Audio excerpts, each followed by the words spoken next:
नमस्कार दोस्तों, जय हिंद। दोस्तों, आने वाले कुछ दिन पूरी दुनिया के लिए बहुत ही इंपॉर्टेंट होने वाले हैं, क्योंकि इजराइल, अमेरिका और ईरान की जंग को लेकर डोनाल्ड ट्रंप ने ईरान को एक बहुत बड़ी धमकी दे दी है। जी हाँ दोस्तों, डोनाल्ड ट्रंप ने बताया है कि हम ईरान पर ऐसा हमला करेंगे कि ईरान को स्टोन एज में धकेल देंगे। और दोस्तों, यहाँ पर ईरान ने भी अमेरिका को उसके बाद धमकी दे दी है। जी हाँ दोस्तों, ईरान ने भी बताया है कि अमेरिका ईरान की ऑयल फैसिलिटी या तो इलेक्ट्रिसिटी प्रोग्राम को टारगेट करेंगे तो ईरान बिल्कुल चुप नहीं बैठेंगे। ईरान भी पूरे मिडिल ईस्ट के अंदर आतंक मचाएंगे। इतना ही नहीं दोस्तों, कुछ दिन पहले तो ईरान ने यह भी बता दिया है कि अब ईरान सिर्फ अमेरिकन बेस पे ही अटैक नहीं करेंगे, ईरान अमेरिका की जो कंपनी मिडिल ईस्ट के अंदर मौजूद है उसको भी टारगेट करेंगे।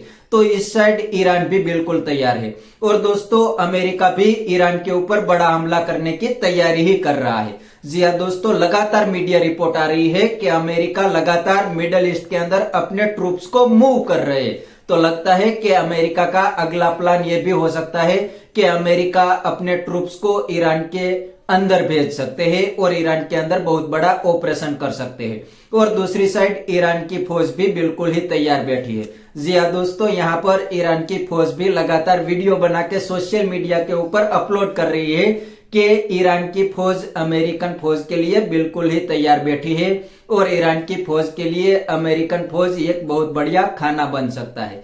तो दोस्तों, दोनों साइड लगातार एक दूसरे को धमकी दे रही है। और दोस्तों, यहाँ पर डोनाल्ड ट्रंप और अमेरिका तो ईरान के अंदर बहुत बुरी तरीके से फंस गए हैं और अब वो लोग तो यहाँ से निकलना चाहते हैं लेकिन नहीं निकल सकते, क्योंकि दोस्तों, जब अमेरिका ने ईरान के अंदर हमला किया उस टाइम पे डोनाल्ड ट्रंप ने पूरी दुनिया को बताया था कि अगर अमेरिका ने ईरान पे हमला कर दिया है तो अब अमेरिका ईरान के अंदर रिजिम चेंज कर देंगे। लेकिन अभी तक यहाँ पर अमेरिका को ईरान की रिजिम चेंज करने में कामयाबी नहीं मिली। अमेरिका और इजराइल ने मिलकर ईरान के काफी सारे लीडर को उड़ा दिया है, फिर भी ईरान के अंदर रिजिम तो अभी तक चेंज नहीं हुई। और दोस्तों, अमेरिका यहाँ पर बुरी तरीके से फंस गया है और अब तो अमेरिका और इजराइल इस जंग के अंदर इतना आगे चले गए हैं कि यहाँ से अब निकलना उसके लिए इम्पॉसिबल हो गया है। अगर वो लोग रिजिम चेंज किए बिना ही ईरान से निकलेंगे तो उसकी पूरी दुनिया के अंदर मजाक बनेगी, अमेरिका की तो खास करके बनेगी, क्योंकि अमेरिका पूरी दुनिया के अंदर अपने आप को सुपर पावर बताते हैं। लेकिन अगर ईरान के अंदर रिजिम चेंज किए बिना ही वापस चले गए तो ईरान भी अमेरिका की मजाक बना देंगे और उसके बाद दोस्तों, ईरान जितना पहले डेंजर था उनसे कहीं ज्यादा डेंजर हो जाएंगे और मिडिल ईस्ट के अंदर दन दिनाता फिरेंगे। इसीलिए यहाँ पर डोनाल्ड ट्रंप और इजराइल दोनों बहुत बुरी तरीके से फंस गए हैं। उनके लिए अब ईरान के अंदर रेजिम चेंज करने के अलावा कोई ऑप्शन नहीं है। इसलिए तो दोस्तों, लगातार अमेरिका अपने ट्रूप्स को मिडिल ईस्ट के अंदर मूव कर रही है, क्योंकि यहाँ पर डोनाल्ड ट्रंप का प्लान ये तो बिल्कुल ही फेल हो गया और उस टाइम पे डोनाल्ड ट्रंप के पास दूसरा कोई प्लान नहीं था। डोनाल्ड ट्रंप ने सिर्फ यही सोचा था कि हम ईरान की रिजिम के ऊपर एयरफोर्स और नेवी से हमला करेंगे, उसके बाद ईरान की पब्लिक ही ईरानियन रिजिम को टेक ओवर कर लेंगे। लेकिन यहाँ पर ऐसा बिल्कुल नहीं हुआ। अमेरिका और इजराइल ने मिलकर ईरान के काफी सारे लीडर को उड़ा दिया, इवन ईरानियन आर्मी के कमांडर को भी उड़ा दिया। फिर भी दोस्तों, ईरान के अंदर नई लीडरशिप कायम हो गई और नई लीडरशिप ने भी जैसे पहले वाली लीडरशिप थी वैसे ही अमेरिका को और इजराइल को करारा जवाब देना चालू ही रखा। दोस्तों, यहाँ पर अमेरिका और इजराइल लगातार क्लेम कर रहे हैं, खास करके डोनाल्ड ट्रंप तो हर वक्त अपने बयान को बदलते रहते हैं। कल ही डोनाल्ड ट्रंप कह रहे थे कि ईरानियन प्रेसिडेंट अमेरिका के साथ बातचीत करना चाहते हैं और अमेरिका के साथ सीज फायर करना चाहते हैं। लेकिन दोस्तों, ईरान ने इस बात का पूरी तरीके से खंडन कर दिया है और बताया कि ईरान अमेरिका के साथ कोई बातचीत नहीं करना चाहता और बातचीत करेंगे तो ईरान अपने टर्म पे बात करेंगे, अमेरिका की बात नहीं मानेंगे।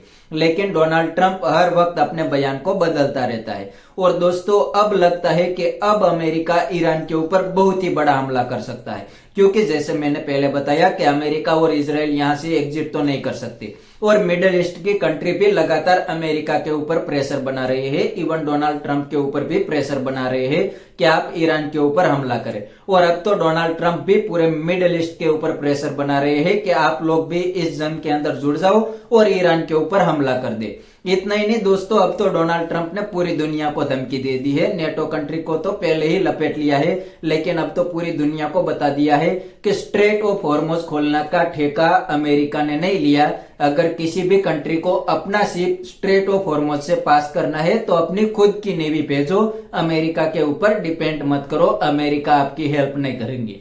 तो एक साइड दोस्तों डोनाल्ड ट्रंप ईरान को तो धमका रहे हैं और दूसरी साइड पूरी दुनिया को भी धमका रहा है, और अब लगता है कि अब अमेरिका ईरान के ऊपर बहुत बड़ा हमला करेंगे।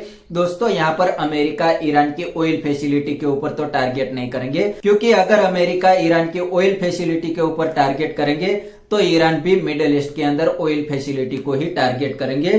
तो अब अमेरिका के प्लान बी के ऊपर लगातार काम हो रहा है और आने वाले कुछ ही दिनों के अंदर ईरान के ऊपर बहुत बड़ा हमला होगा।